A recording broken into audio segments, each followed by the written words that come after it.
गायत्री परिवार के कर्तव्य धर्म पथ चैनल पर आपका हार्दिक स्वागत है। समाज में कुछ कुरीतियां हैं, उनको अगर हम जाहिर नहीं करेंगे, किसी को बताएंगे नहीं, तो कुरीतियां हटेंगी भी नहीं। गायत्री परिजनों के पास न हिम्मत है न इच्छा शक्ति है। ऐसा क्यों कहना पड़ रहा है? इसलिए कहना पड़ रहा है कि हम लोग वर्षों से नारा लगाते हैं कुरीति से लोहा लेने के लिए, लेकिन वास्तव में हम लोग अमल नहीं कर पाते हैं। इसलिए कहना पड़ रहा है हम गायत्री परिजनों को ना हिम्मत है ना इच्छा शक्ति है कुरीतियों से लोहा लेने का। लेकिन जो आदमी कुरीति से लोहा लेते हैं, लेने की इच्छा व्यक्त करते हैं, वो गुरुदेव के असली शिष्य से लोहा लेने का अभियान चल रहा है। और बहुत से ऐसे आदमी हैं, व्यक्ति हैं जो कुरीति से लोहा ले रहे हैं। इनमें से एक महान आदमी योगी आदित्यनाथ जी भी हैं, जो कि उत्तर प्रदेश के मुख्यमंत्री हैं। और कुरीति से लोहा लिए देश को बता दीजिए, देखिए आपके मन में जो कुरीति है उसको हम हटा रहे हैं।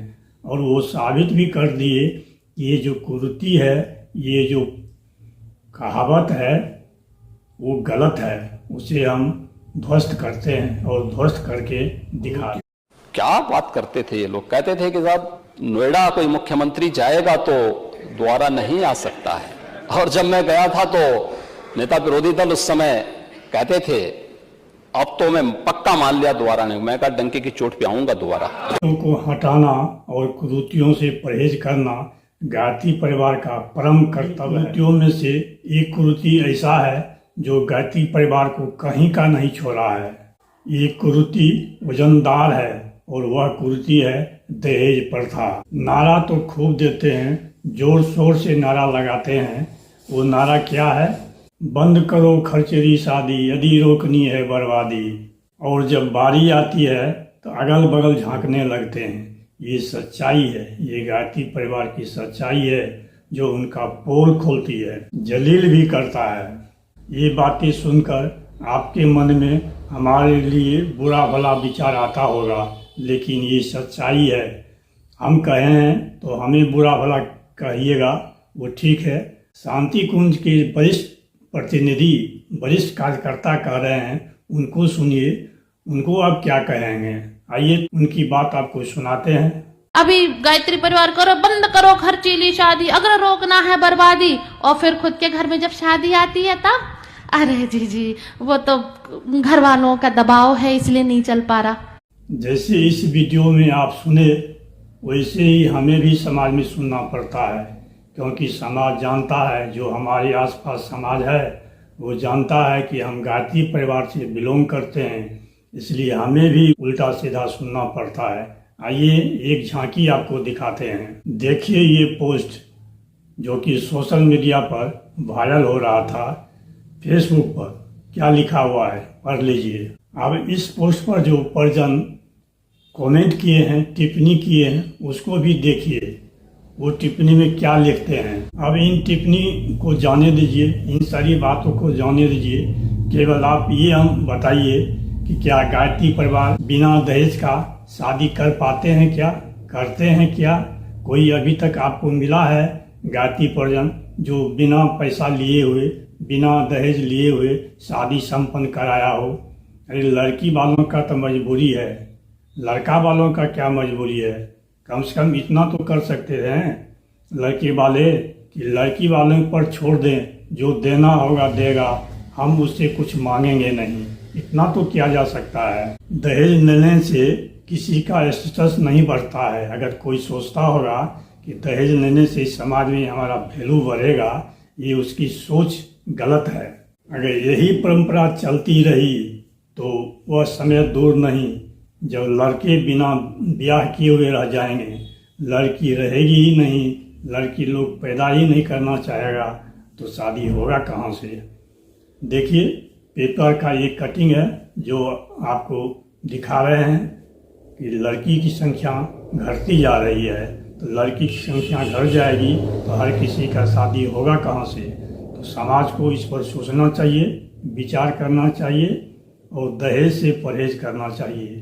खासकर गायत्री परिवार को जो इसका आंदोलन चलाते हैं उसको तो अमल करना ही चाहिए।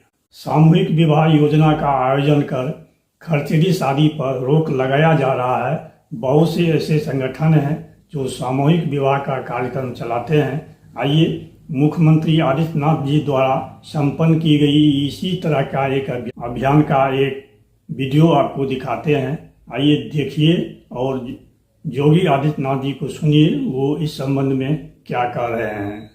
गुरुदेव भी कहे हैं कि खर्चीली शादी को बंद करना चाहिए। जो हम लोग नहीं कर रहे हैं उस पर अमल नहीं कर रहे हैं, करना चाहिए। खर्चों को घटाया जाए। खर्चों में सबसे बड़ा खर्च एक ही है ब्याह शादियों का। खर्चीली शादियां हटाओ। ये एक ही आंदोलन ऐसा है कि हमारे देश की आर्थिक स्थिति में कायाकल्प ला सकता है।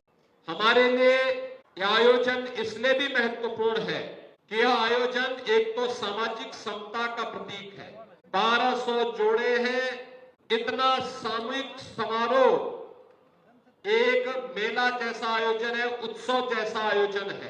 लेकिन कोई बंधन नहीं, न जाति का बंधन है, न क्षेत्र का है, न भाषा का है, किसी भी प्रकार का मत और मजहब का बंधन भी नहीं। हिंदू सनातन धर्म की परंपरा या आर्य समाज की पद्धति के अनुसार वैवाहिक कार्यक्रम में जुड़ रहे हैं। मुस्लिम अपने मजहब के अनुसार उन कार्यक्रमों के साथ जुड़ रहे हैं। अन्य मतावलंबी भी अपने अपने मत और अपने अपने इच्छा के अनुसार इस पावन आयोजन के साथ सहभागी बन रहे हैं। दूसरा, समाज का एक जो बहुत बड़ी विकृति है दहेज प्रथा, उस पर भी ये प्रहार है। याद रखना, दहेज के कारण बहुत बार बहुत सारी कन्याएं वैवाहिक बंधन से नहीं जुड़ पाती है और सरकार ने इसलिए निर्णय लिया कि हम समाज की उन सभी कुरीतियों के खिलाफ लड़ेंगे, चाहे वह बाल विवाह हो, चाहे वह छुआछूत और अस्पृश्यता के खिलाफ अभियान हो, चाहे वह दहेज प्रथा हो। इन सब के खिलाफ यह एक लड़ाई होगी। और मुझे बताते हुए प्रसन्नता है कि हम लोगों ने इस सत्र के पहले तक 3,84,009 दंपतियों को पिछले 7 वर्ष के अंदर मुख्यमंत्री सामूहिक विवाह योजना के साथ जोड़ने में सफलता प्राप्त की। और जब ये सत्र संपन्न होगा तो ये मान करके चलिए कि यह संख्या 4 लाख की संख्या पूरी कर चुकी है। 4,09,000 दंपति वैवाहिक बंधन के कार्यक्रम के साथ जुड़ चुके होंगे। यानी ये मान करके चलिए कि 4 लाख विवाह ऐसे हैं जिन्होंने दहेज नहीं लिया है, दहेज नहीं दिया है, बल्कि समाज के सामने एक आदर्श प्रस्तुत किया है कि नहीं, हम किसी भी सामाजिक उस विकृति के खिलाफ लड़ेंगे जो समाज में किसी भी प्रकार की विसंगति को जन्म देता हो। और मैं धन्यवाद दूंगा और अभिनंदन भी करूंगा इन सभी युवा दंपतियों को जिन्होंने यह साहसिक कदम उठाया कि नहीं, मुख्यमंत्री सामूहिक विवाह की योजना के साथ जुड़ेंगे। उनके माँ बाप जुड़े, वे स्वयं जुड़ रहे हैं और आज एक कार्यक्रम यहाँ पे संपन्न हो रहा है।